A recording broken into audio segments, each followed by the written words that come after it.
niwumve ndaguha inkuru mwana, ndaguha inkuru na wewe uyiha abandi mwana, uyiha abandi mwana.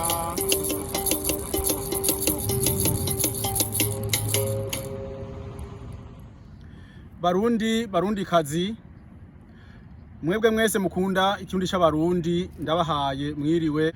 Iki ni ikiganiro ca mbere nsa n'ugomba gire inyuma yuko nababikiye, n'ubu ngoma nsaye kubabikira.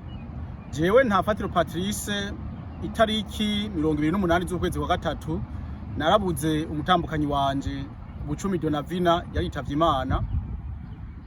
Ivyingene vyagenze ivyo tuzobivuga nitwamushingura itariki 8 ukwezi ruheshi uno mwaka. Haracasigaye hafi indwi zitatu, hafi zine.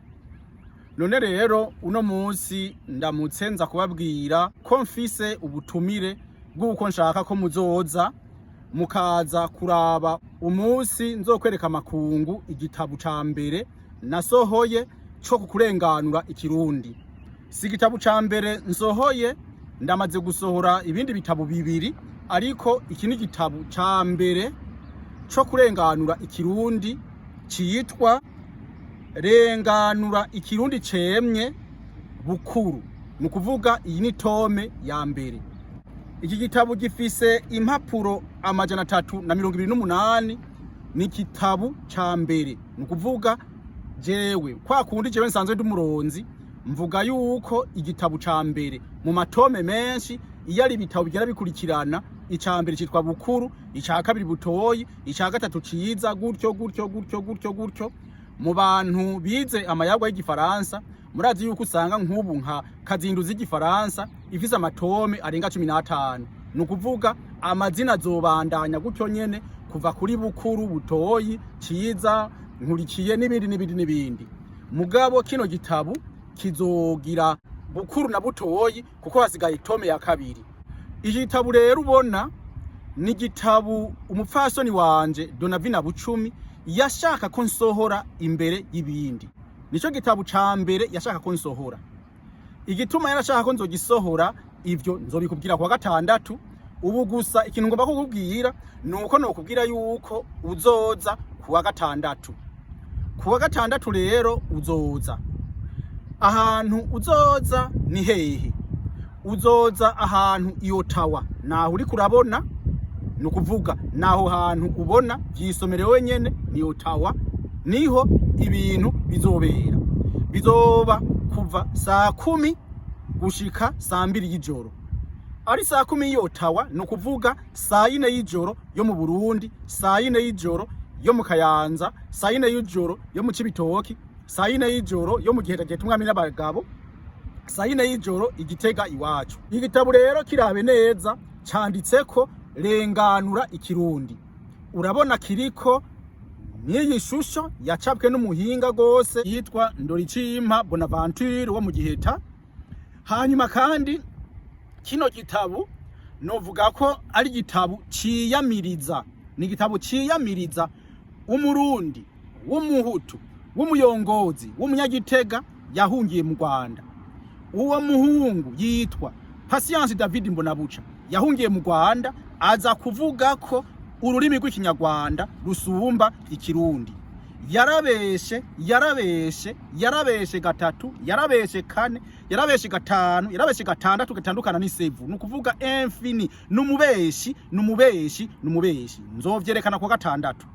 Mugabo umviriza eheraba akajambo nandikiye abantu bazosoma kino gitabo. Navuze nti ndagize bwakeye musomyi, igitabo Renganura ikirundi cemye bukuru tome 1 canditswe nanje Ntafatiro Patrice ari kugira ngo niyamirize Patience David Mbonabuca yigize umuhemu mu kugufiriza ikirundi c'abarundi. Uwo murundi yemeza yihenda ko ikirundi c'abarundi bahungiye mu Rwanda mu 2015 camizwe n'ikinyarwanda. Erega ivyo yaravuse yavyanditse mu 2021. Haheze imyaka 6 gusa, imyaka 6 gusa. Uwo murundi n'umuhemu w'umubeshi kuko ubwo rurimi avuga ko rwamizwe rurutana kure ugw'ico gihugu. nukuvuga ko ikirundi gisumba ikinyarwanda. Ndabisubiyemwo, nzobivuga nejo, nzobisubiramo n'undi munsi. Ikirundi kiraruta ikinyarwanda. Aha hari ibintu byinshi abanyarwanda bo nyene bambariye, hari ibintu byinshi abarundi bambariye bagiye mu Rwanda. Ikirundi kirasumba ikinyarwanda, nzovyerekana muri butoyi, nukuvuga tome 2. Aha gusa ngomba kuvuga ko yihenda gatabi azoteba yicuze wenyene intayi mukubite mu gahanga. Ndahejeje nibi nariko ndasoma. None rero uwo murundi yarihenze, kandi je abanyarwanda twumvikana, je abanyarwanda ntaco dupfa, ikinyarwanda ntaco dupfa. Nuwo murundi gusa yagiye kuvuga ko ikirundi ngo c'abarundi bahungiye mu Rwanda mu 2015 ngo ko ico kirundi canyitse haheze imyaka 4, kiretse ugwaye mu mutwe, kiretse ubwenge bwagiye, kiretse uri kigugu, kiretse sinumva ingene bumeze kuburyo umuntu nka jewe ntafatiro nogenda mu Rwanda nkamara y'imyaka 4 iki kirundi mvuga ngo coca gihera gute, cagiye hehe? Ivyo nivyo nzoshikiriza, nzokwerekana neza. Mugabo imbere yo kwerekana yuko ikirundi gisumba ikinyarwanda, hari ibintu byinshi nabanje gusigura, uzoheza ugasoma muri kino gitabo. Aho ico wogenda umenya coco nuko ikirundi kirasumba ikinyarwanda, ikirundi kiraruta ikinyarwanda. Ikinyarwanda gifise amajambo make, ikinyarwanda gifise amajwi make, ikirundi naco gifise amajwi menshi. Ivyo nivyo nzokwerekana hanyuma. Mugabo nkagomba kugusaba ngo uzoze ku munsi wa gatandatu hirya yejo igenekerezo rya 18 Rusama, ngo iki gitabo ndacerekane ahabona, ndacereke amakungu imbere y'uko ja gushingura mufasoni wanje Bucumi Donavina. Kubera iki yarasaka ko ico gitabo ndagisohora, none n'imiburiburi ndasohoye Bukuru. Mu kwezi kwindwi Imana ihanshikanye nzosohora Butoyi naco kizoba ari kinini gusumba iki. Hanyuma ngomba kugira ikintu kimwe. Umuntu witwa Patience David Bonabuca, ivyo yaravuse, ivyo yavuze bitagira mvura, yabivuze mu mpapuro 58, impapuro 58. Yavyanditse mu kantu kangana gutya, akantu kangana gutya, akakonyene. Mugabo iki gitabo cyose ubona, iki gitabo cyose ubona, iyi ni tome ya mbere, iyi ni Bukuru, hazoza na Butoyi nayo isumbiye. Ukacibona rero yuko uwo murundi yitwa Patience David Bonabuca atazi ivyavuga, yaravuse. Nukuvuga yarabuze ivyavuga, arabura akanya kunuma aza kuvuga ibitagira mvura. Mu yandi majambo uzuze reko gatandatu uvyumvirize, muzobikurikirana kuri Zoom, hanyuma kuri YouTube muzobikurikirana kumbure kuva kuwa 4 w'indwiza. Niho nzoba nahejeje kubitondeka, niho nzoba nahejeje kubigira neza. Ubu rero igitabo kirabe ngiki, kirabe neza, nico rero nzoheza ngasohora hirya yejo, kikaboneka mu makungu, kikavugwa hose. Hama Patience David Bonabuca yari yigize umuntu w'umuhinga, akigira umuntu w'incabwenge gose, azoca amenya yuko bwa bundi iyo bubumwe bwari kindi. Hanyuma igituma je nafashe umwanya wo kwandika ibintu byose, igitabo cya kabiri kizoba gifise impapuro zishika 450, kizoba gisumbiki kure niyo.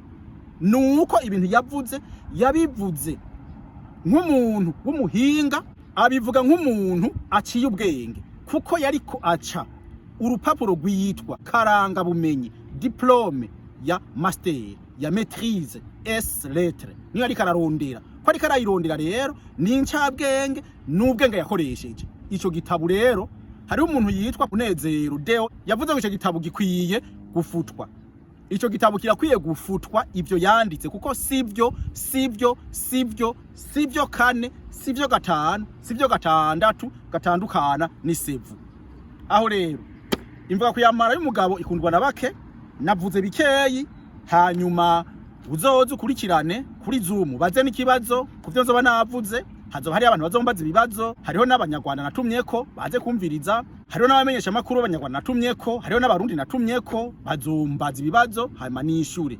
Nuko rero nakagaruka niko nokubwira wewe ariko urabikurikirana, urakaramba, urakagwira, uragahora ku ngoma, naho kuwa gatandatu hakubwira nti rero urakaramba, urambane n'abawe. Naho uravuga ngo urakaramba, mugabo ko umupfasoni wanje tutarambanye, nkaca mvuga nti urakarambana n'abawe, urakagwira, uragahora ku ngoma, ari ikibisumba byose urakarengana abanzi barengutse, urakarenguka abanzi barenganye, bishitse mu karengukira icyarimwe bobo bazorengukire ukurengwa.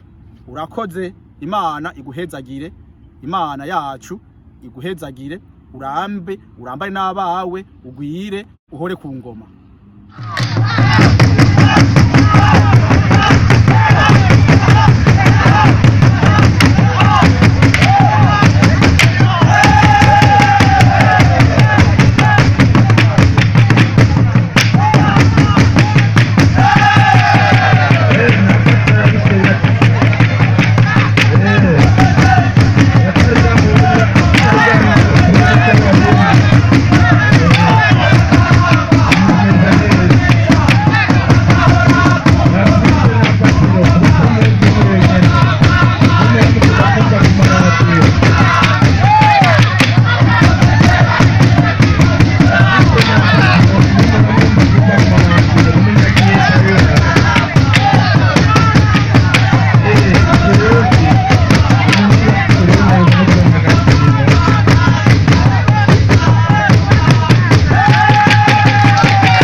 Murakoze cyane.